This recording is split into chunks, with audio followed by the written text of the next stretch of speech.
Je vous ai dit ces choses, afin que vous ayez la paix en moi. Vous aurez des tribulations dans le monde. Mais prenez courage, j'ai vaincu le monde. » C'est en Jean chapitre 16, verset 33, que Jésus libère cette parole bouleversante, destinée à tous ceux qui vacillent dans l'adversité. Et aujourd'hui, toi qui écoutes ces mots, sache ceci. Il existe un secret, une révélation céleste que Jésus a donnée, et qui peut faire de toi une personne inébranlable. Un cœur ferme, une âme en paix, même quand tout s'effondre autour. Si tu comprends ce secret, plus rien ne pourra te briser. Ce n'est pas une promesse humaine, c'est une clé du royaume. Une vérité que peu appliquent, mais qui change tout.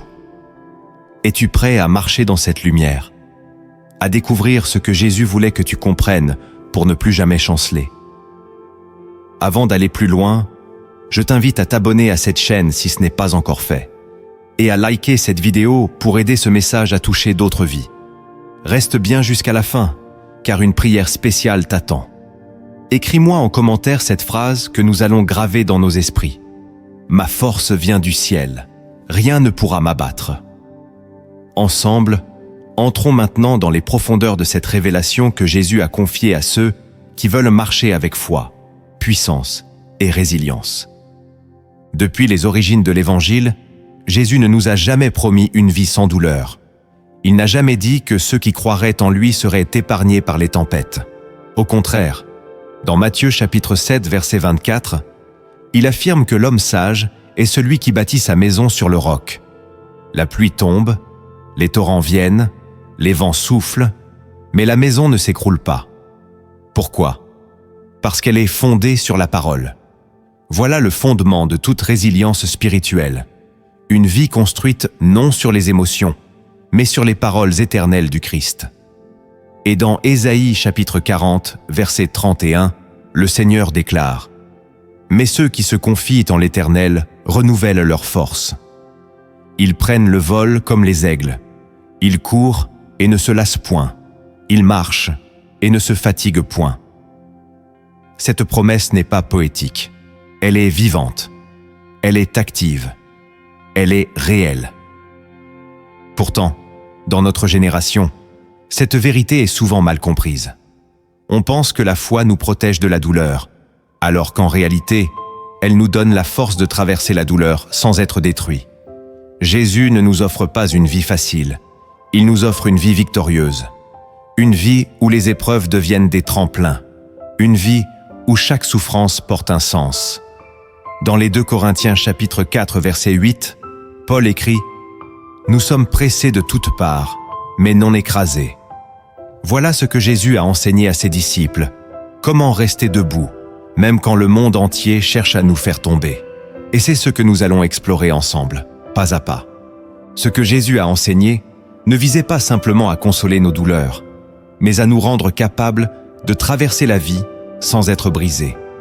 Sa force ne venait pas d'une puissance extérieure, mais d'une vérité profonde qui habitait en lui. Voici les 7 piliers bibliques que tu dois saisir si tu veux marcher dans la résilience divine. La première vérité que tu dois comprendre, c'est que la vraie force commence par l'abandon total à la volonté du Père. Dans l'Évangile selon Matthieu, au chapitre 26, verset 39, la Bible dit ceci: « Il s'éloigna d'eux à quelque distance, se jeta la face contre terre et pria ainsi: « Mon Père, s'il est possible, que cette coupe s'éloigne de moi. Toutefois, non pas ce que je veux, mais ce que tu veux. » C'est dans ce moment de solitude, au jardin de Gethsémanée, que Jésus nous livre le fondement de toute résilience spirituelle. Ce n'est ni la force physique, ni l'intelligence humaine qui t'empêche de fléchir dans l'épreuve. C'est l'abandon. Un abandon total, profond, sincère à la volonté du Père. Nous vivons dans un monde qui glorifie le contrôle. On t'enseigne à tout maîtriser. Ton avenir, tes émotions, ton image. Mais Jésus fait l'inverse. Il lâche prise. Il s'abandonne. Il dit: « Je ne veux pas cette souffrance, mais si elle est dans ton plan, Père, je l'accepte. » Et c'est précisément là, dans cet acte de soumission absolue, qu'il devient inébranlable. Le diable ne peut rien contre une âme qui a remis sa volonté à Dieu. Le monde ne peut plus te briser quand ta vie est déjà livrée entre les mains de celui qui tient l'univers. L'abandon n'est pas un signe de faiblesse. C'est la preuve que tu fais confiance à plus grand que toi. C'est une déclaration de foi silencieuse, mais puissante. Et cette foi déclenche les ressources du ciel. Quand tu dis que ta volonté soit faite, tu ne capitules pas. Tu t'alignes. Tu entres dans la paix du ciel. Tu entres dans une stabilité que les tempêtes ne peuvent ébranler. Jésus n'a pas fui la croix. Il l'a portée parce qu'il savait que son Père ne l'abandonnerait pas. Il savait que la souffrance du vendredi n'était pas la fin de l'histoire. Il voyait déjà le dimanche matin. Et toi, es-tu prêt à abandonner ta volonté? Es-tu prêt à dire à Dieu, « Je ne comprends pas tout, mais je te fais confiance » car c'est à partir de là que naît une force que personne ne pourra te voler. L'abandon, dans le royaume de Dieu, est l'arme secrète des invincibles. La deuxième vérité que tu dois comprendre, c'est que la force intérieure se construit dans l'intimité secrète avec Dieu. Dans l'Évangile selon Marc, chapitre 1, verset 35, il est écrit « Vers le matin, pendant qu'il faisait encore très sombre, Jésus se leva, sortit et alla dans un lieu désert où il pria. » Cette image semble simple, mais elle contient une puissance spirituelle redoutable. Le Fils de Dieu, rempli du Saint-Esprit, guérissant les malades et chassant les démons, ressentait néanmoins le besoin vital de se retirer, de quitter la foule, de chercher le visage du Père, de prier dans le secret. Il savait que sa vraie force ne venait pas de ce qu'il accomplissait publiquement, mais de ce qu'il recevait dans le silence. Ce lieu désert, c'était son refuge, son sanctuaire, son champ de bataille spirituel. Car personne ne devient résilient en restant exposé à tout. Personne ne peut affronter le vacarme du monde sans d'abord s'immerger dans le murmure du ciel. Beaucoup veulent la stabilité sans la solitude, la paix sans la prière, l'autorité sans l'intimité. Mais Jésus, lui, nous enseigne que tout commence dans le secret. Il l'a dit dans Matthieu chapitre 6, verset 6, « Mais toi, quand tu pries, entre dans ta chambre, ferme ta porte, et prie ton Père qui est là dans le lieu secret. Et ton Père, qui voit dans le secret, te le rendra. Ce que tu bâtis avec Dieu dans l'invisible, soutient ce que tu affronteras dans le visible. C'est dans ce lieu intime que Dieu te façonne. Il te purifie, il t'enseigne, il te console, il te prépare.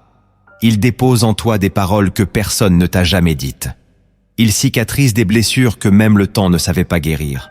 C'est dans le secret que le cœur de chair remplace le cœur de pierre. C'est là que naît la résilience véritable. Si tu veux tenir ferme quand tout vacille, apprends à aimer le silence avec Dieu. Demeure, écoute, attends. Il ne s'agit pas de prier mécaniquement, mais de rencontrer Dieu dans une relation réelle. Une relation qui transforme ton regard, qui purifie ton âme, qui aligne ton cœur avec le sien. Car c'est dans l'ombre que Dieu prépare ceux qu'il veut rendre inébranlables sous la lumière. La troisième vérité que tu dois comprendre, c'est que l'amour de tes ennemis est une puissance de résilience surnaturelle. Dans Matthieu chapitre 5, verset 44, Jésus dit ces mots qui défient toute logique humaine. « Mais moi, je vous dis, aimez vos ennemis, bénissez ceux qui vous maudissent, faites du bien à ceux qui vous haïssent, et priez pour ceux qui vous maltraitent et vous persécutent. » Ce commandement n'est pas un idéal lointain. C'est une stratégie céleste. Car aimer ses ennemis, ce n'est pas être naïf. C'est refuser de devenir comme eux. C'est une déclaration de liberté spirituelle. Tant que tu détestes celui qui t'a blessé, tu restes lié à sa blessure. Tu revis encore et encore ce qu'il t'a fait. Tu t'enchaînes toi-même au souvenir de ton offense. Mais le pardon, l'amour, brise ce lien invisible. Il ne justifie pas le mal, mais il t'en libère. Il dit « Tu ne me contrôles plus. Ta haine ne dicte plus ma paix. Ton rejet ne définit plus ma valeur. » Jésus sur la croix aurait pu maudire ses bourreaux, mais il a choisi de dire, dans Luc chapitre 23, verset 34, « Père, Pardonne-leur, car ils ne savent ce qu'ils font. » Et dans cette prière, il a brisé la malédiction du péché. Il a prouvé que l'amour est plus fort que la violence, que le pardon est plus fort que l'injustice, que le ciel triomphe toujours quand la terre échoue. Ce que Jésus nous enseigne, c'est que l'amour n'est pas une faiblesse. C'est une arme silencieuse, mais invincible. Elle protège ton cœur de l'amertume. Elle garde ton âme dans la paix. Elle t'élève là où l'ennemi veut te rabaisser. Elle te rend inattaquable, parce qu'elle t'empêche de te salir dans la même poussière que ceux qui veulent t'abattre. Aimer ton ennemi, ce n'est pas être d'accord avec lui, c'est être libre de lui. Et c'est cette liberté-là qui fait de toi une personne résiliente. Une personne que rien n'arrête, parce qu'elle a compris que l'amour est la force des vainqueurs. La quatrième vérité que tu dois comprendre, c'est que la puissance de tes paroles détermine la solidité de ton esprit. Dans Proverbes chapitre 18, verset 21, il est écrit « La mort et la vie sont au pouvoir de la langue. Quiconque l'aime en mangera les fruits. » Ce verset n'est pas une métaphore poétique. C'est une loi spirituelle. Jésus lui-même l'a confirmé dans Matthieu chapitre 12, verset 36. « Je vous le dis, au jour du jugement, les hommes rendront compte de toute parole vaine qu'ils auront proférée. » Ce que tu dis n'est jamais neutre. Chaque parole que tu prononces construit ou détruit ton monde intérieur. Tu veux devenir résilient? Apprends d'abord à parler avec foi, car ce que tu déclares à haute voix finit toujours par façonner ce que tu ressens au fond de toi. Beaucoup s'effondrent, non pas à cause de ce qu'ils vivent, mais à cause de ce qu'ils disent continuellement. Ils nourrissent leur douleur en répétant leur peur. Ils renforcent leurs blessures en proclamant leur désespoir.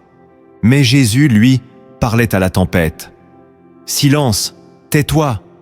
Il parlait aux malades. « Lève-toi !» Il parlait aux morts. « Sors !» Et chaque mot portait une autorité céleste. Pourquoi? Parce qu'il ne laissait jamais ses émotions dicter ses déclarations. Il ne parlait pas à partir de la peur, mais à partir de la vérité. Et cette vérité, c'était la parole du Père. Si tu veux devenir fort, commence par faire de ta bouche un instrument de vie. Ne répète pas les paroles du monde. Ne fais pas écho aux voix négatives. Laisse la parole de Dieu remplir ton cœur et qu'elle déborde dans ta bouche. Déclare des promesses, même quand tu ne les vois pas encore. Bénis, même quand tu ne te sens pas fort. Parle comme si tu étais déjà guéri, déjà restauré, déjà vainqueur. Car en Christ, tu l'es déjà. Les paroles que tu laisses sortir de ta bouche sont les briques invisibles de ta forteresse intérieure. Si elles sont remplies de foi, de paix et de vérité, rien ne pourra abattre ce que tu bâtis. La cinquième vérité que tu dois comprendre, c'est que ta résilience dépend de ta conscience de ton identité en Christ. Lorsque Jésus fut conduit au désert pour être tenté, l'une des premières attaques de l'ennemi fut une question subtile, mais destructrice. Si tu es le Fils de Dieu. Ce passage se trouve dans Matthieu chapitre 4, et il dévoile une stratégie ancienne du diable. Te faire douter de qui tu es. Car un cœur qui doute de son identité est un cœur vulnérable. Un esprit qui ne sait pas à qui il appartient est une cible facile pour la peur, la honte et la confusion. Mais Jésus n'a pas répondu par des preuves, ni par des émotions. Il a répondu par la parole. Il savait qui il était. Il n'avait rien à prouver, car la voix du Père avait déjà retenti au moment de son baptême, dans Matthieu chapitre 3, verset 17. Et voici, une voix fit entendre des cieux ces paroles. « Celui-ci est mon Fils bien-aimé, en qui j'ai mis toute mon affection. » Cette déclaration était sa racine, son fondement, sa force. Et toi, sais-tu qui tu es? Sais-tu que tu es un fils, une fille du Dieu vivant? Que tu as été choisi, justifié, racheté au prix du sang de Jésus? Que ton identité n'est pas construite sur ton passé, ni sur ce que les gens disent de toi, mais sur ce que Dieu a proclamé sur ta vie. Lorsque cette vérité descend dans ton cœur, elle devient un bouclier. Elle te garde stable quand tout autour vacille. Elle t'empêche de mendier l'amour des hommes, parce que tu as déjà reçu l'amour du Père. L'ennemi tremble devant un croyant qui sait qui il est, parce qu'un tel homme, une telle femme, ne se laisse pas manipuler par les circonstances. Il peut perdre son travail, sa santé, ses amis, mais il ne perdra jamais son identité. Et c'est cette stabilité qui rend inébranlable. Si cette vérité résonne en toi, alors ne garde pas ce message pour toi. Like cette vidéo maintenant et abonne-toi à cette chaîne si ce n'est pas encore fait. Chaque jour, nous publions des paroles de vie pour fortifier ta foi, t'éclairer dans tes combats et t'emmener plus loin avec Dieu. Et si tu veux vraiment ancrer cette vérité, écris en commentaire « Je sais à qui j'appartiens ». Car tout commence là, quand tu te tiens, ferme et debout, dans ton identité d'enfant de Dieu.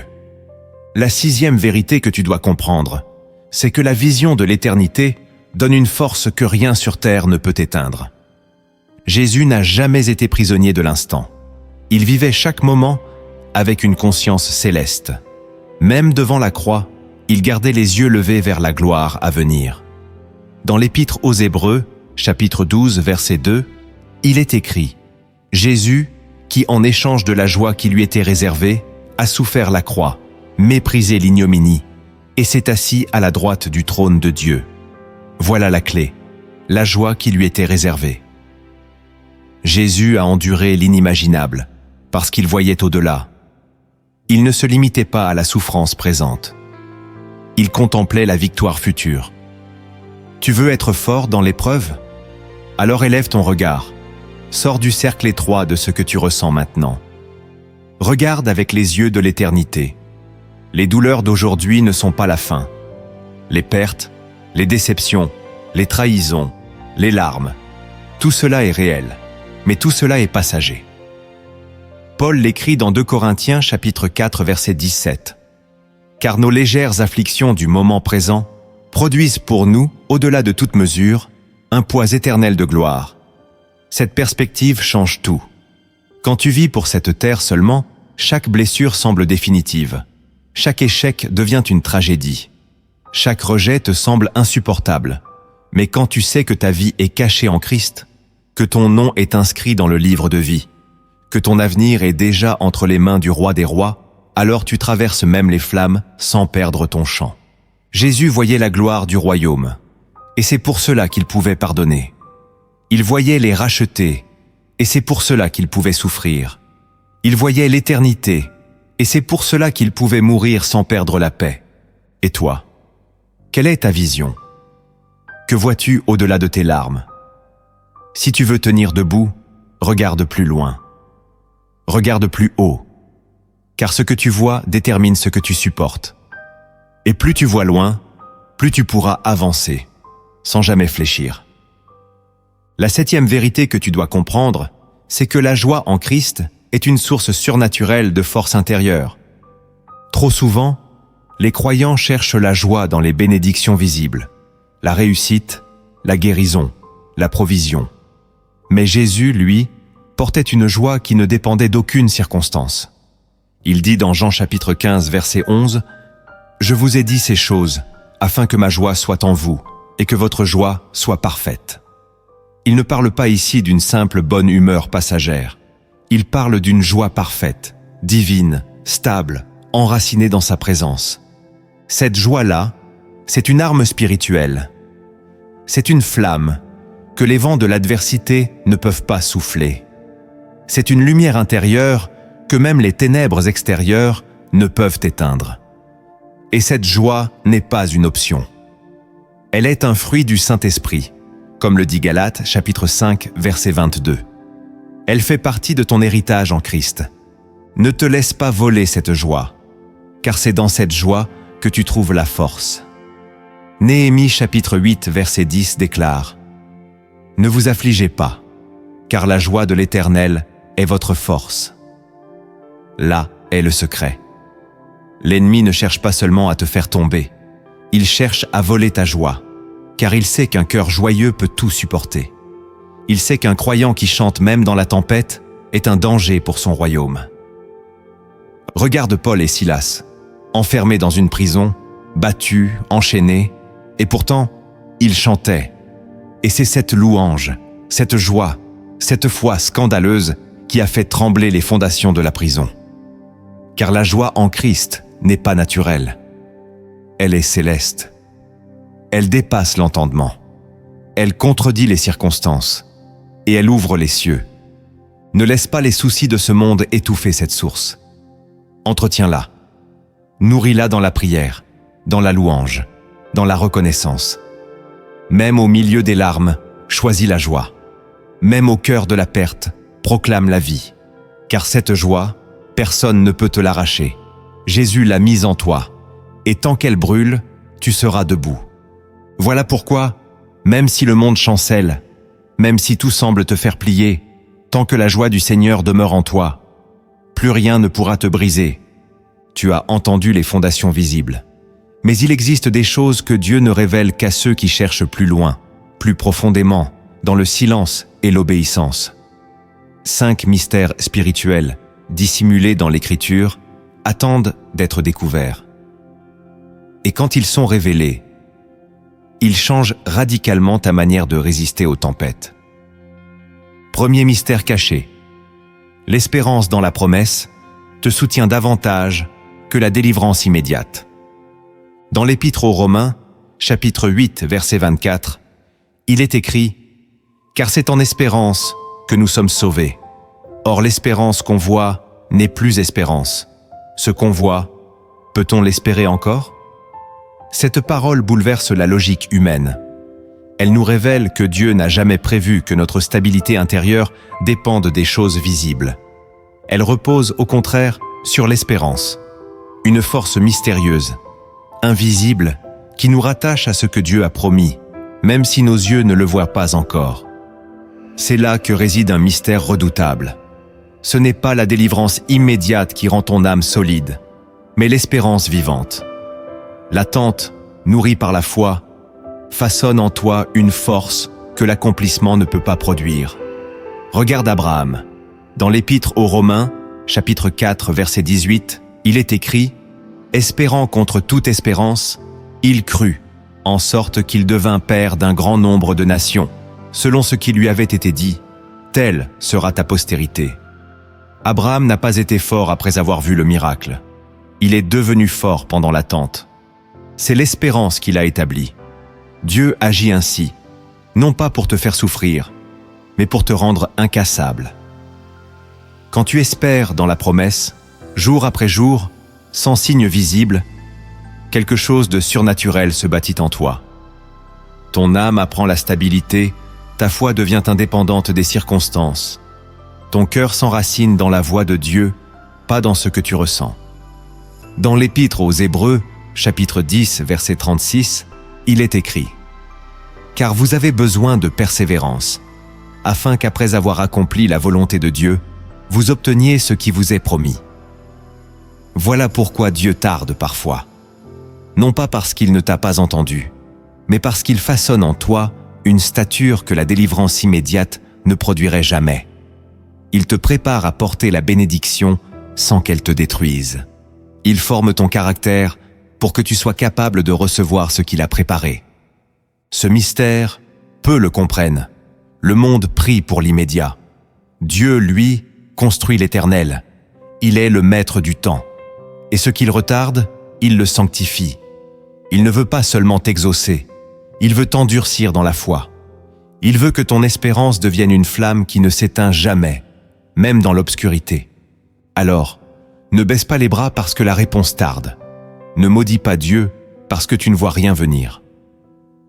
Ce silence est une formation. Cette attente est une élévation. Tu es en train de devenir fort, précisément parce que tu continues à croire sans voir. Et un jour, tu réaliseras que ce temps d'espérance était en réalité un cadeau. Non pas une punition, mais une préparation. Dieu ne t'a pas oublié. Il t'a mis à part. Et cette promesse qu'il t'a faite, elle ne mentira pas. Elle arrivera, en son temps. Et ce jour-là, tu béniras même l'attente. Deuxième mystère caché. Ceux qui pleurent devant Dieu deviennent des colonnes dans le royaume. Dans le psaume 56, verset 8, David parle à Dieu et lui dit « Tu comptes les pas de ma vie errante, recueille mes larmes dans ton outre. Ne sont-elles pas inscrites dans ton livre ?» Cette déclaration est une révélation, car elle signifie que Dieu ne gaspille aucune larme, pas une seule, celle que tu verses en silence, celle que personne ne voit, celle que tu essuies seul au fond de la nuit. Elle ne s'évapore pas. Elle monte. Elle parle. Elles s'accumulent dans une outre céleste. Et elles deviennent des fondations invisibles sur lesquelles Dieu bâtit ta force. Ceux qui pleurent dans la présence de Dieu ne sont pas faibles. Ils sont en train d'être consolidés. Ils sont en train de changer de structure intérieure. Le monde dit « Cache ta douleur ». Dieu dit « Verse-la devant moi ». Car une larme versée devant le trône devient une graine de puissance. Elle irrigue ton appel. Elle fertilise ton caractère. Elle prépare ton élévation. Regarde Anne, la mère du prophète Samuel. Elle pleurait dans le temple, amère, incomprise, méprisée. Mais elle ne fuyait pas Dieu. Elle s'approchait de lui. Elle criait à lui. Et c'est précisément là, dans cette supplication silencieuse, que Dieu dépose en elle une semence prophétique. Dans le premier livre de Samuel, chapitre 1, verset 13, il est écrit « Anne parlait dans son cœur, ses lèvres remuaient, mais on n'entendait point sa voix. Et pourtant, Dieu entendait tout. Et Dieu répondra, et de ses larmes naîtra un homme qui changera l'histoire d'Israël. Il y a des douleurs que personne ne comprend. Des blessures que tu ne peux même pas expliquer. Mais Dieu les connaît. Et plus encore, il les utilise. Il ne les gaspille pas. Chaque larme devient un témoignage silencieux inscrit dans les cieux. Et ces larmes, loin de te rendre instable, t'enracinent. Elles creusent en toi une profondeur que rien ne peut combler, sinon la gloire de Dieu. Dans Lamentations chapitre 3, verset 22, il est écrit « Les bontés de l'Éternel ne sont pas épuisées, ses compassions ne sont pas à leur terme. » Voilà pourquoi tu peux pleurer devant lui sans crainte, car il ne t'humiliera jamais dans ta vulnérabilité. Au contraire, il te relèvera. Il fera de ta faiblesse une force. Il fera de ton abattement une autorité. Ceux qui pleurent devant les hommes restent dépendants du regard des autres. Mais ceux qui pleurent devant Dieu deviennent indépendants, solides, inébranlables. Ils trouvent leur consolation non dans les réponses, mais dans la présence. Ils ne cherchent pas seulement à être soulagés. Ils veulent être transformés. Et Dieu les transforme. Il en fait des colonnes. Pas des statues froides et religieuses, mais des piliers vivants, capables de porter d'autres âmes. Parce qu'eux-mêmes savent ce que signifie être brisé et reconstruit. Alors, ne retiens pas tes larmes, mais verse-les au bon endroit, car le lieu de ta douleur peut devenir le lieu de ta stabilité. Et celui qui pleure aujourd'hui devant Dieu marchera demain avec une autorité que rien ni personne ne pourra lui enlever. Troisième mystère caché, Dieu forme les âmes fortes dans le silence, jamais dans le tumulte. Dans Ésaïe chapitre 30, verset 15, il est écrit « Car ainsi a parlé le Seigneur, l'Éternel, le Saint d'Israël, c'est dans la tranquillité et le repos que sera votre salut. C'est dans le calme et la confiance que sera votre force. Mais vous ne l'avez pas voulu. » Ce verset est une clé ignorée de beaucoup. Il dit clairement où se trouve la force, pas dans l'agitation, ni dans le bruit, ni dans les grandes démonstrations extérieures, mais dans le calme, dans le repos, dans le silence. Le monde valorise ceux qui parlent fort, ceux qui agissent vite, ceux qui s'exposent sans cesse. Mais Dieu, lui, façonne ses serviteurs dans le secret, dans le retrait, dans le silence sacré. Ce silence n'est pas un vide. Il est une matrice, une chambre d'accouchement spirituel. C'est là que se forge une autorité invisible.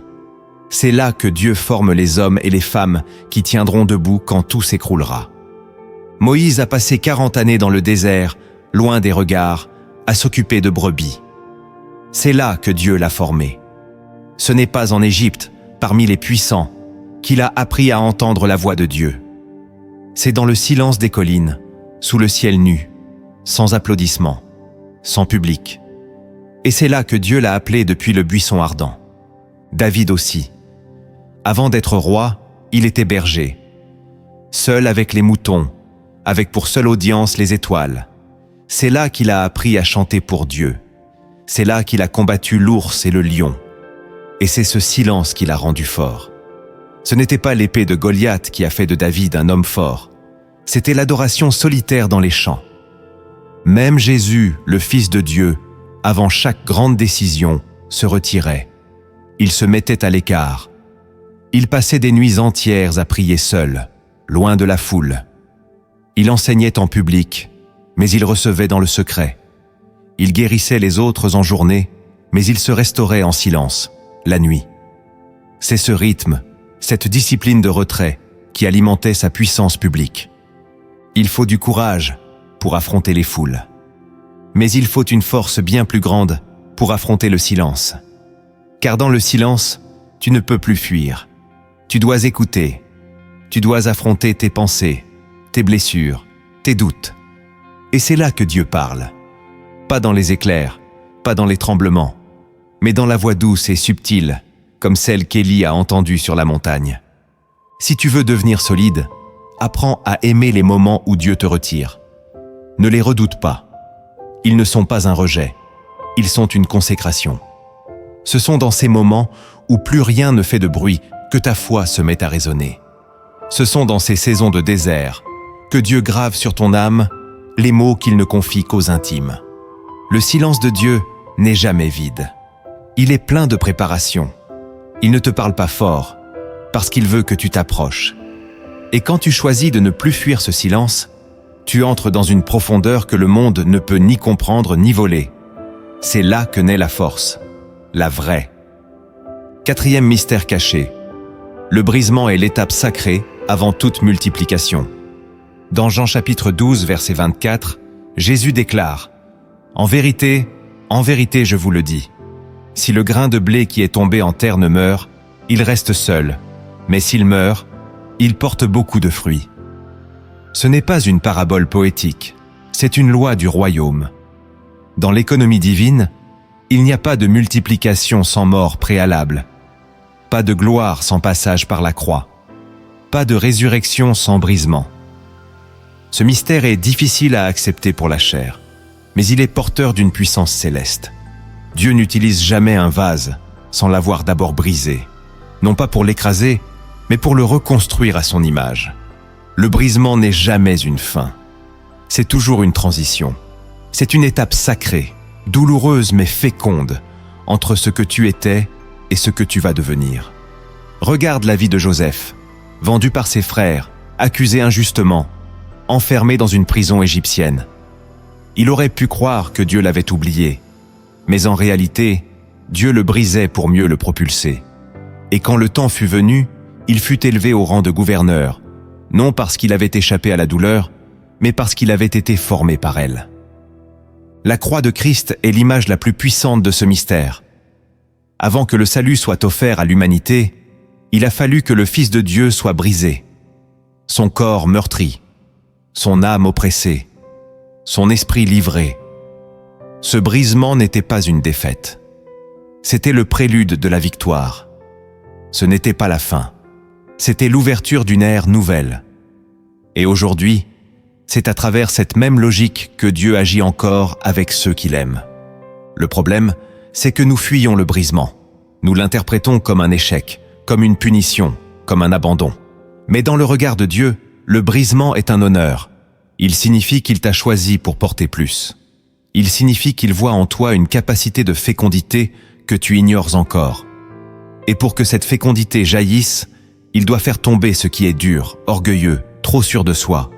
Quand Dieu permet une séparation, une chute, une incompréhension, un dépouillement, ne crie pas à l'injustice. Regarde plutôt le grain. Regarde la semence. Elle ne donne rien tant qu'elle ne meurt pas. Mais une fois enterrée, oubliée, invisible, elle explose de vie. Et ce qu'elle produit dépasse en force, en bénédiction, en portée, tout ce que tu aurais pu imaginer. Le brisement t'humilie, mais il t'ouvre, il t'abaisse, mais il prépare ton élévation. Il te vide. mais c'est pour mieux te remplir. Et cette étape sacrée, si tu l'acceptes, si tu l'embrasses dans la foi, deviendra le tournant silencieux de ta vie. Ne maudis pas les saisons où tout s'effondre. Ce sont parfois les portes que Dieu utilise pour te multiplier sans que tu comprennes encore comment. Le ciel travaille dans les ruines. Et ce que tu perds aujourd'hui dans les larmes, demain te reviendra sous forme de moisson. 5e mystère caché. Ceux qui persévèrent reçoivent une onction invisible de stabilité. Dans Jacques chapitre 1 verset 4, il est écrit « Mais il faut que la patience accomplisse parfaitement son œuvre, afin que vous soyez parfaits et accomplis, sans faillir en rien. » Cette parole, souvent lue trop vite, révèle un principe spirituel majeur. La patience, autrement dit la persévérance, n'est pas simplement une vertu morale. Elle est une œuvre, une puissance active, une onction invisible qui te rend inébranlable. Il y a dans le ciel une bénédiction réservée à ceux qui tiennent bon, pas seulement à ceux qui croient, mais à ceux qui continuent de croire quand tout en eux voudrait abandonner, à ceux qui restent debout quand l'usure du temps ronge l'espoir, à ceux qui avancent même sans voir, même sans ressentir, même sans comprendre. Dans Hébreux chapitre 10 verset 38, il est écrit « Et mon juste vivra par la foi, mais, s'il se retire, mon âme ne prend pas plaisir en lui. » Cette déclaration ne parle pas de perfection extérieure, mais de constance intérieure. Dieu ne cherche pas des héros sans faute. Il cherche des cœurs qui ne reculent pas, des esprits qui s'accrochent à la promesse, même quand tout semble dire le contraire. L'ennemi ne craint pas ta prière du premier jour. Il craint ta prière du 30e jour. Il ne craint pas ton feu de début. Il craint ta flamme qui persiste quand le bois est humide. Car celui qui continue malgré la sécheresse possède une force que les tempêtes ne peuvent plus atteindre. Il a développé une racine. Il a creusé sous la surface. Et Dieu le sait. La persévérance, ce n'est pas ignorer la douleur. C'est refuser de laisser cette douleur avoir le dernier mot. C'est dire « Je suis encore là, je n'ai pas compris, mais je reste fidèle. » Et cette fidélité, dans le silence, dans l'invisibilité, dans l'oubli, elle attire une onction spéciale. Pas spectaculaire, pas bruyante, mais solide, durable, ancrée. Les grandes statues s'effondrent sous le vent. Mais les racines profondes tiennent. Ceux qui ont persévéré dans les épreuves marchent avec une autorité que personne ne leur a donnée, sauf Dieu lui-même. Ils n'ont pas besoin de prouver quoi que ce soit. Leur stabilité parle pour eux. Leur paix défie la logique. Leur endurance devient une prophétie vivante. Il faut du courage pour commencer, mais il faut de l'onction pour continuer. Et Dieu donne cette onction à ceux qui acceptent de marcher longtemps, sans garantie visible, à ceux qui acceptent d'attendre sans murmurer, à ceux qui, comme Job, peuvent dire « L'Éternel a donné, l'Éternel a repris, que le nom de l'Éternel soit béni. » Ceux-là ne sont pas agités par les saisons. Ils ont compris que leur force ne vient pas de ce qu'ils voient, mais de celui qui ne change pas. Et leur foi devient alors une forteresse, un refuge, un témoignage silencieux que le ciel récompense. Alors, si tu veux être inébranlable, demande au Seigneur plus que la foi du moment. Demande-lui la grâce de persévérer, car ce sont ceux qui persévèrent, qui héritent. Il ne suffit pas d'écouter une révélation, il faut la laisser pénétrer l'âme, jusqu'à provoquer un changement intérieur. Une vie transformée commence toujours par un choix spirituel concret. Voici 7 transformations spirituelles que le Saint-Esprit désire opérer en toi, si tu lui ouvres la porte. Elles te rendront fort, stable et inébranlable. Prépare ton cœur et laisse Dieu te façonner. La première transformation spirituelle que tu dois accueillir, c'est celle de remettre à Dieu ce que tu ne comprends pas. La confusion est un poids. Elle t'empêche d'avancer. Elle remplit ton cœur de doutes. Et chaque question sans réponse devient une fissure dans ton armure spirituelle. Tant que tu t'accroches à ce que tu ne comprends pas, tu restes vulnérable. Mais lorsque tu choisis de le remettre à Dieu, quelque chose change profondément en toi. Tu entres dans la paix. Tu quittes le siège du contrôle et tu t'assieds dans la confiance. Dans Proverbes chapitre 3 versets 5 et 6, il est écrit « Confie-toi en l'Éternel de tout ton cœur et ne t'appuie pas sur ton intelligence. Reconnais-le dans toutes tes voies et il aplanira tes sentiers. » Voilà le chemin de la stabilité. Reconnaître que tu ne sais pas tout, mais que tu connais celui qui sait tout. Tu n'as pas besoin de tout comprendre pour obéir. Tu n'as pas besoin de tout voir pour avancer. Il te suffit de remettre entre ses mains ce qui dépasse les tiennes. Jésus lui-même, sur la croix, a crié « Père, je remets mon esprit entre tes mains. » À cet instant précis, il ne voyait plus la lumière. Il ne sentait plus la présence. Il portait le poids du monde. Mais il a choisi. Il a décidé. Il a confié. Et cette confiance a traversé la mort pour ouvrir la porte à la résurrection. Aujourd'hui, Dieu te demande la même chose. Pas une réponse, pas une explication, mais une remise. Remets-lui cette situation qui t'épuise. Remets-lui cette injustice que tu ne comprends pas. Remets-lui ce silence qui te trouble, cette attente qui t'use. Dis-lui simplement « Seigneur, je ne comprends pas, mais je te fais confiance. » Ce geste, invisible aux yeux du monde, déclenche un basculement spirituel, car le ciel agit avec puissance, là où la foi a renoncé à la maîtrise. Et dans cette remise silencieuse, commence une paix que rien ne pourra plus troubler. La deuxième transformation spirituelle que tu dois accueillir, c'est celle d'établir une routine de silence sacré avec Dieu. Le bruit t'affaiblit, le tumulte du monde use ton discernement, assèche ton cœur, trouble ton esprit.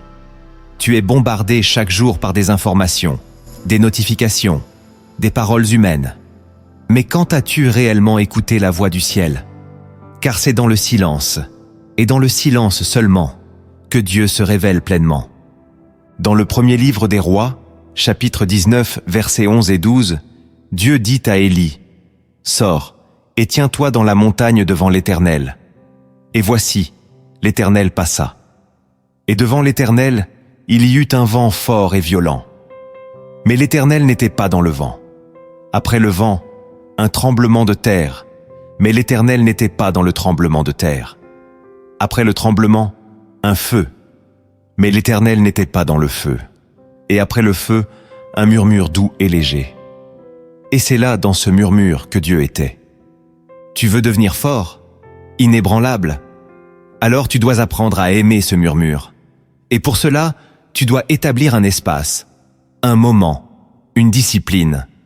Pas pour parler, pour écouter, pour demeurer. Il ne s'agit pas d'ajouter une prière à ton agenda.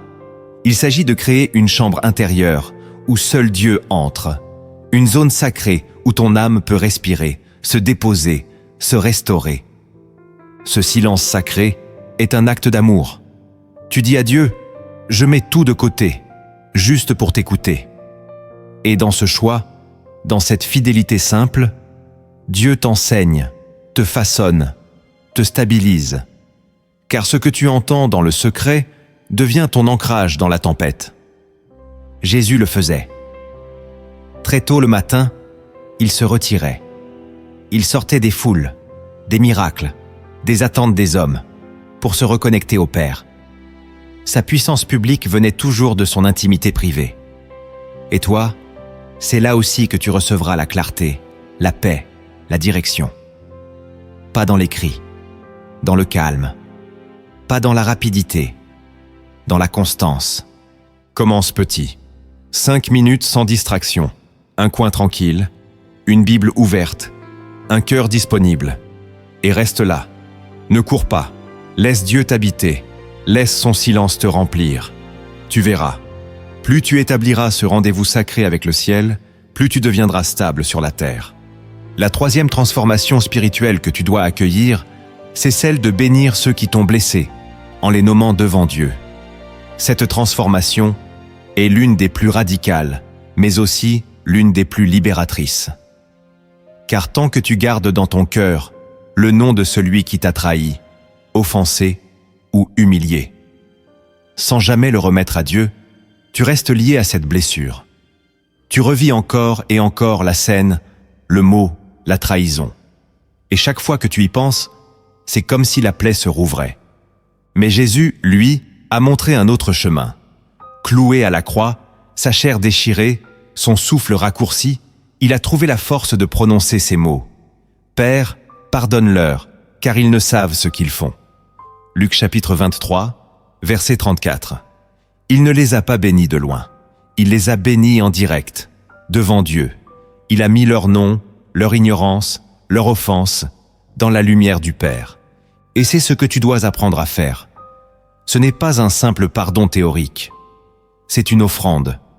Tu prends cette personne qui t'a fait du mal et tu la déposes sur l'autel.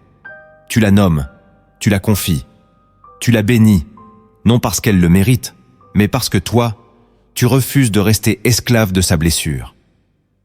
Dans Romains chapitre 12, verset 14, il est écrit « Bénissez ceux qui vous persécutent, bénissez et ne maudissez pas. » Ce n'est pas un conseil moral, c'est une stratégie de délivrance. Car bénir, c'est rompre la chaîne, c'est reprendre ton autorité, c'est sortir du cycle de la rancune pour entrer dans la paix surnaturelle de Dieu. Fais-le maintenant. Dans la prière, dis son nom. Pas pour te venger, mais pour relâcher. Dis, Seigneur, je le bénis, je la bénis. Libère mon cœur, garde-moi pur. Et tu verras, le poids va tomber, la douleur va s'alléger, ton âme va respirer, car le pardon n'est pas un oubli, c'est une libération. Et celui qui bénit son ennemi devient un canal de force. Il ne ploie plus sous le passé. Il avance libre. Il marche dans la lumière. Et cette lumière, rien ne pourra l'éteindre.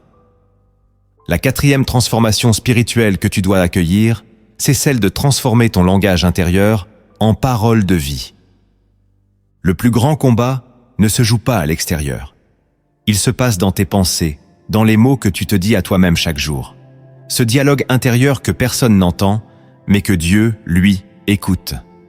Et tant que cette voix intérieure est remplie de peur, d'autocondamnation, de jugement ou de doute, tu restes exposé à la chute. Car la parole que tu crois devient la vérité que tu vis. Dans Proverbes chapitre 18, verset 21, il est écrit « La mort et la vie sont au pouvoir de la langue. » Et cette langue, avant de parler aux autres, parle d'abord à toi-même. Tu peux bénir ou briser ton propre cœur par les mots que tu tolères dans ton esprit. Tu peux renforcer ta foi ou l'éroder à chaque pensée non maîtrisée. Mais Jésus a montré une autre manière de vivre. Il n'a jamais laissé l'ennemi écrire le récit dans son esprit. Lorsqu'il a été tenté dans le désert, il n'a pas répondu avec ses émotions. Il a répondu avec la parole. Il est écrit « Voilà sa force ». Il parlait à lui-même avec la voix du ciel. Il répétait la vérité, même quand les circonstances disaient l'inverse. Et toi, que dis-tu de toi-même? Quand personne ne te regarde, que dis-tu dans le secret? Je n'y arriverai jamais. Je suis fatigué. Dieu m'a oublié. Ces phrases sont des semences, et si tu ne les remplaces pas, elles germeront. Mais si tu changes ton langage, si tu choisis de proclamer la vie au lieu de la peur, tu verras une transformation. Commence aujourd'hui. Prends un verset, un seul, et répète-le. Qu'il devienne ton armure, ta nourriture, ton ancrage. Dis-toi, je suis fort en Christ. Je suis aimé, même si je ne me sens pas digne. Mon Dieu combat pour moi. Parle, prophétise sur ta propre vie. Déclare la lumière, même au milieu de la nuit. Et tu verras, peu à peu, ta parole intérieure va changer ton atmosphère. Tu ne te sentiras plus écrasé. Tu commenceras à marcher droit, non parce que tout a changé autour, mais parce que tout a changé en toi. La cinquième transformation spirituelle que tu dois accueillir, c'est celle de t'aligner chaque jour avec ton identité en Christ. Le monde passe son temps à te définir. Tu es ce que tu fais, ce que tu possèdes, ce que les autres disent de toi. Tu es ton passé, tes échecs, tes manques, tes étiquettes. Mais Dieu, lui, te voit autrement. Il te voit selon ton identité céleste, et non selon ton apparence terrestre. Et tant que tu ne te réalignes pas avec cette vérité chaque jour, tu vivras affaibli, instable, dépendant du regard des autres.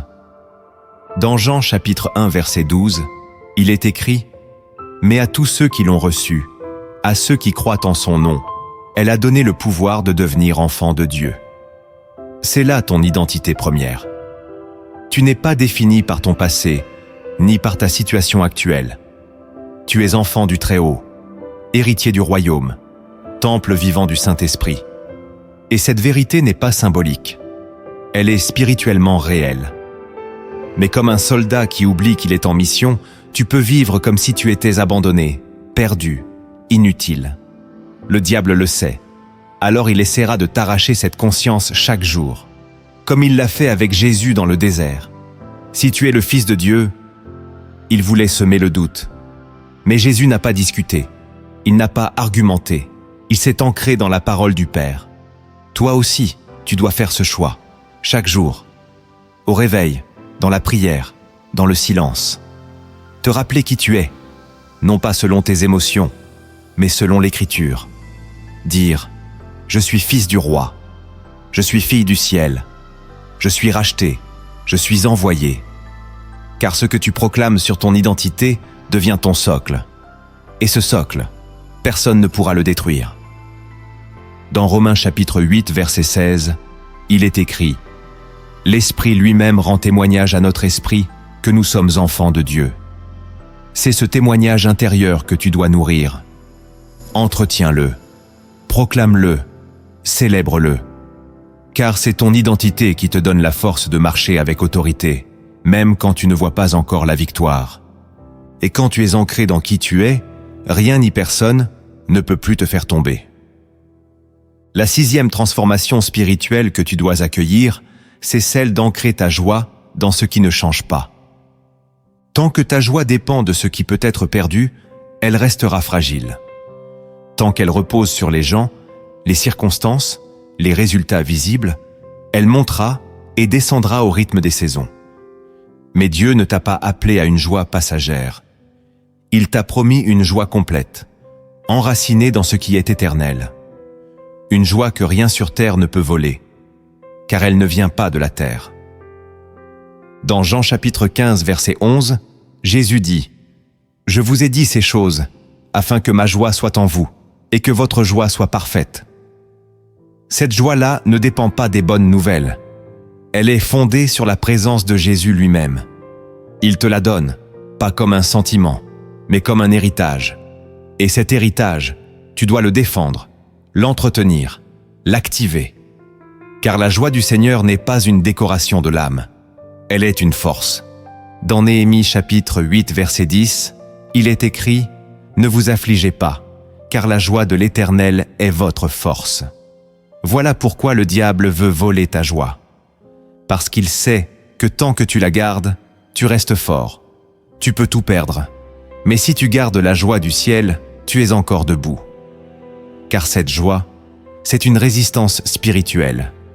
Une flamme intérieure que les tempêtes n'éteignent pas. Ancrer ta joie dans ce qui ne change pas, c'est choisir chaque jour de regarder à Dieu avant de regarder à ta journée. C'est célébrer sa fidélité, même quand tu ne vois pas encore l'issue. C'est louer au lieu de murmurer, chanter au lieu de t'effondrer. Non pas parce que tu fais semblant, mais parce que tu sais. Tu sais que Dieu est là, qu'il est bon, qu'il tient ta vie dans sa main. Commence dès maintenant. Prends un moment, même court. Ferme les yeux. Rappelle-toi une seule chose que Dieu a faite pour toi. Puis, remercie-le. Puis, loue-le. Et laisse cette gratitude ouvrir en toi une rivière de joie. Car elle est là, pas loin. Elle attend que tu l'actives. Et quand ta joie sera liée à Christ, plus rien ne pourra l'ébranler. Elle deviendra ta colonne, ton chant dans la nuit, ta lumière dans le brouillard. Et c'est là que tu découvriras ce que veut dire être inébranlable. La 7e transformation spirituelle que tu dois accueillir, c'est celle de persévérer même sans sentir, sans voir, sans comprendre. C'est ici que beaucoup abandonnent, non pas parce qu'ils ont perdu la foi, mais parce qu'ils ne ressentent plus rien, parce que Dieu semble silencieux, parce que les promesses paraissent lointaines, parce que les prières montent, mais rien ne redescend, et l'ennemi murmure « À quoi bon continuer ?» Mais c'est précisément là que se joue la transformation la plus profonde, la persévérance. Dans Galates chapitre 6 verset 9, il est écrit « Ne nous lassons pas de faire le bien, car nous moissonnerons au temps convenable si nous ne nous relâchons pas. » La promesse n'est pas pour celui qui commence, mais pour celui qui continue. Celui qui marche encore quand la route est vide. Celui qui prie encore quand le ciel est muet. Celui qui croit encore sans preuve visible, simplement parce qu'il a entendu Dieu une fois et qu'il refuse d'en douter maintenant. Dans Hébreux chapitre 11 verset 1, la parole dit « Or la foi est une ferme assurance des choses qu'on espère, une démonstration de celles qu'on ne voit pas. » Ce que tu ne vois pas, c'est là que ta foi s'active. Ce que tu ne ressens pas, c'est là que ta maturité se bâtit. Car quand tu continues sans émotion, tu prouves que tu es enraciné non dans le ressenti, mais dans la vérité. Cette transformation spirituelle est discrète, mais elle est puissante. Elle fait de toi un pilier. Tu ne pries plus parce que tu ressens. Tu pries parce que tu es fils. Tu ne lis plus parce que c'est agréable. Tu lis parce que c'est vital. Tu ne marches plus selon les saisons, mais selon la fidélité de Dieu. Et cette fidélité ne change pas. Alors reste, tiens bon, continue, reprends la parole, même si elle te semble sèche. Ouvre ta bouche, même si tu dois forcer les mots. Reviens à l'autel, même si tu es fatigué. Car le ciel regarde, et chaque pas que tu fais dans l'obscurité est enregistré. Il prépare quelque chose. Et ceux qui persévèrent héritent toujours. Quand tu traverses sans voir, tu passes d'enfant à héritier. Et cette fidélité dans l'ombre deviendra un manteau de gloire à la lumière. Persévère. C'est là que Dieu te rend inébranlable. Les vérités les plus profondes s'ancrent souvent mieux dans l'âme à travers une image. Jésus lui-même enseignait par parabole, pour révéler les mystères du royaume à ceux qui avaient des oreilles pour entendre. Laisse-moi maintenant te raconter une histoire inspirée du ciel. Elle parle de toi, de moi, de tous ceux qui veulent marcher avec Dieu, sans jamais fléchir. Le rocher de lumière. Il y avait un homme que personne ne voyait. Il vivait loin des villes, sur les hauteurs d'un désert balayé par le vent. Les rares qui croisèrent sa route le trouvaient calme, solide, paisible. Mais personne ne savait ce qu'il avait traversé, ce que le silence avait forgé, ce que la douleur avait sculpté. Son nom ne figurait dans aucun livre, mais dans les cieux, il brillait. Chaque matin, avant l'aube, il s'asseyait sur un rocher dressé au bord du vide. C'était son sanctuaire. Là, il ne parlait pas. Il écoutait. Là, il ne se plaignait pas. Il remettait. Les années avaient repassé, les saisons s'étaient succédées, et beaucoup, à sa place, auraient quitté cet endroit stérile. Mais lui, il était resté. Un jour, un jeune voyageur égaré trouva refuge chez lui. Fatigué, blessé, plein de colère contre Dieu, il demanda à l'homme « Pourquoi es-tu encore là? Tu n'as rien, tu es seul, tu vis dans ce désert, et pourtant, tu rayonnes comme si tu étais roi. » L'homme sourit et répondit « J'ai appris à remettre à Dieu ce que je ne comprenais pas. Chaque douleur, chaque silence, chaque attente. Et à force de lui remettre ce que je ne pouvais pas porter, j'ai découvert qu'il me portait, lui. » Le jeune homme baissa les yeux. L'aîné poursuivit « J'ai choisi le silence, non pas celui de l'oubli, mais celui de la présence. Là où Dieu parle bas, mais fort. Là où plus personne ne te distrait. » Il se leva, posa la main sur l'épaule du voyageur et dit « Ceux qui m'ont brisé, je les ai bénis. Non parce que c'était facile, mais parce que je ne voulais plus leur ressembler. Et mes paroles, je les ai pesées. J'ai appris à ne plus nourrir ma douleur avec mes déclarations. J'ai appris à proclamer la vie, même quand tout criait la mort. Le jeune le regardait, bouleversé. L'homme ajouta, d'un ton paisible, « Je me lève chaque jour avec cette conviction. Je suis fils, même quand personne ne le voit, même quand je ne sens rien. Je suis fils, et cela suffit. » Puis il montra le ciel. Il dit, « Ma joie ne vient pas d'ici, elle vient de là-haut. C'est pour ça qu'on ne peut pas me la voler. Elle est accrochée au trône de celui qui ne change pas. » Enfin, il s'assit à nouveau sur le rocher. Il ferma les yeux. Et dans le silence, il déclara une dernière chose. « Et même quand je ne vois plus rien, je continue. Parce que la fidélité ne dépend pas de ce que je ressens, mais de ce que je sais. Et je sais en qui j'ai cru. » Le jeune repartit transformé. Il n'avait pas reçu un miracle. Il avait reçu un exemple. Celui d'un homme dont la force ne venait pas du monde, mais du ciel. Et sur le rocher de lumière, le vent soufflait toujours. Mais l'homme ne bougeait pas. Tu viens d'entendre un message que le monde ne peut pas comprendre, mais que ton âme reconnaît. Ce que Jésus a révélé, ce n'est pas un secret à garder. C'est une vérité à incarner. Il ne t'a pas appelé à simplement survivre dans cette vie. Il t'a appelé à marcher avec assurance, avec autorité, avec stabilité. Pas à l'image du monde, mais à l'image du ciel. Il t'a montré le chemin d'une force que rien ne peut briser. Il t'a dit, abandonne, écoute, bénis, proclame, crois, chante et persévère.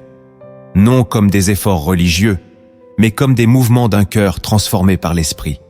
Tu sais maintenant que la vraie puissance ne se trouve pas dans les apparences, mais dans les décisions cachées. Que la victoire ne commence pas quand tout va bien, mais quand tu choisis Dieu dans le silence. Que ton âme devient inébranlable lorsque tu ne vis plus en fonction des circonstances, mais en fonction de ce que le ciel déclare sur toi. Tu as reçu 7 transformations spirituelles, 7 fondations éternelles, et une parabole qui enracine ce message dans ta mémoire. Alors maintenant, ne retourne pas à la vie comme avant. Ne laisse pas ce message rester lettre morte. Agis, mets en pratique. Commence aujourd'hui et chaque jour. Tu peux décider de bâtir ta maison sur le sable des émotions ou sur le roc de la parole. Jésus a dit, dans Matthieu chapitre 7, verset 24, « C'est pourquoi, quiconque entend ces paroles que je dis et les met en pratique, sera semblable à un homme prudent qui a bâti sa maison sur le roc. Et ce roc, c'est lui. C'est sa voix, c'est sa vérité. Alors si ce message a touché ton cœur, ne garde pas cette lumière pour toi. Abonne-toi à cette chaîne, non pas par automatisme, mais parce que tu veux marcher chaque jour dans la révélation. Clique sur « J'aime » pour permettre à d'autres de recevoir ce message. Et partage cette vidéo à quelqu'un qui traverse une épreuve. Tu ne sais pas à quel point cela peut l'élever. Et maintenant, inclinons nos cœurs ensemble dans la prière. Seigneur mon Dieu, toi qui es la force de mon cœur et le rocher de ma vie, je viens devant toi maintenant, avec tout ce que je suis. Je dépose à tes pieds mes fragilités, mes combats, mes blessures, mes incertitudes. Je te remets ce que je ne comprends pas, ce que je n'arrive plus à porter. Je ne veux plus essayer de tout maîtriser, Seigneur. Je veux me reposer en toi. Que ta volonté soit faite, même si je ne la saisis pas encore. Car ta volonté est parfaite, même quand mes pensées sont confuses. Je t'ouvre l'espace de mon cœur, ce lieu silencieux où tu parles sans élever la voix. Aide-moi à aimer le silence, à rechercher ta présence plus que ton intervention. Apprends-moi à ne pas fuir le désert, mais à l'habiter avec foi.